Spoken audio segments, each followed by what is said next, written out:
Hello வணக்கம். இது உங்கள் சிவி ஜோன். சொல்லரும் எப்படி இருக்கீங்க? இப்போ பார்த்தீங்கன்னா சம்பவம் மேலே சம்பவம். பிரவீன்ராஜ் ஐயோ எப்பா பயங்கரமான ஆளாக இருப்பார் போல இருக்குது.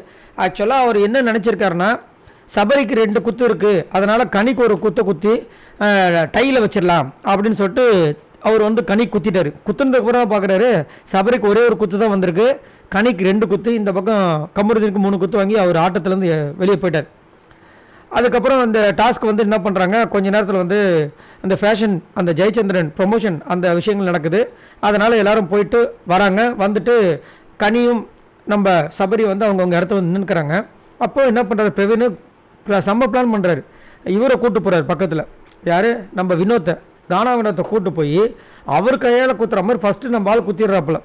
பிரவீன்ராஜ் வந்துட்டு சபரியை ஒரு குத்து குத்திடுறாரு.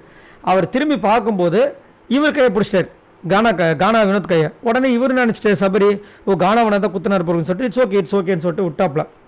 அதுக்கப்புறம் அப்படியே போயிட்டு இதில் சொல்லிவிடுங்க, அப்போ தான் இல்லைன்னா செல்லாமல் போய்ட்டு போகுதுன்னு சொல்லிட்டு கேமராவில் சொல்லுங்கன்னு சொல்லும்போது இவர் போயிட்டு வினோத் வந்துட்டு அப்படியே போகிறாரு. ஆனால் அவர் கையில் மைக்கில் திரும்ப ஓடி போயிட்டு மைக் எடுத்துகிட்டு வந்து சொல்கிறாரு, பிக் பாஸ் அதை நான் குத்தலை, பிரவீன்ராஜ் தான் குத்துனாருன்னு திரும்ப வந்து சொல்கிறாரு. அப்போ வரைக்கும் சபரிக்கு தெரியல.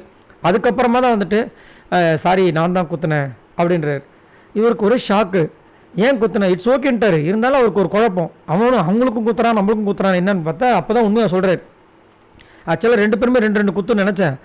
அதனால தான் நான் வந்துட்டு நீ 2 குத்து அவங்க ஒரு குத்து நினச்சேன். அதனால தான் கனிக்கு ஒரு குத்து குத்துனேன்.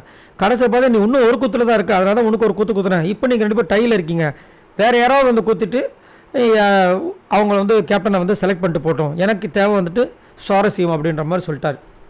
ஓகே, நல்ல ஒரு டிசிஷன் தான் இது, செம்ம கேம் பிளே, கண்டிப்பாக வந்து மாட்டுக்கிறதே கிடையாது. ஏன்னா அசர நேரத்தில் அடிச்சார் பாருங்க, அசராமல் அடிக்கிறது உங்கள் பாலிசி, அசராமல் அடிக்கிறது அசந்தா அடிக்கிறது உங்கள் பாலிசி, அசராமல் அடிக்கிறது எங்கள் பாலிசின்ற மாதிரி சூப்பராக வந்து பிரவீன்ராஜ். ஆனால் சத்தியமாக எதிர்பார்க்கல, பட் நான் அதனால தான் அன்றைக்கே சொல்லியிருந்தேன், லாஸ்ட் வீக் வந்து கேப்டனை வந்து பிரவீன்ராஜ் வந்து ஏதாவது சம்பவம் பண்ணுவார்னு.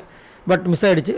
கண்டிப்பாக அடுத்த வாரமும் வந்துட்டு ஏதாவது ஒரு கேப்டன்ஷிப் டாஸ்க்கில் வின் பண்ணாருன்னா அவர் கேப்டனை வந்தால் ஒரு சம்பவம் பண்ணுவார். இதே வந்து ஒரு டிஃப்ரெண்ட் ஆங்கிளில் யோசிச்சு இந்த மாதிரி பண்ணான்னு நினச்சி பார்க்கல. சரி, நீங்கள் உங்களோட கருத்து சொல்லுங்கள். இப்போது சபரி அண்டு கனி இவங்க தான் வந்து டையில் இருக்காங்க 2 குத்தில். அது காரணம் முழுக்க பார்த்தீங்கன்னா நம்ம பிரவீன்ராஜ் தான்.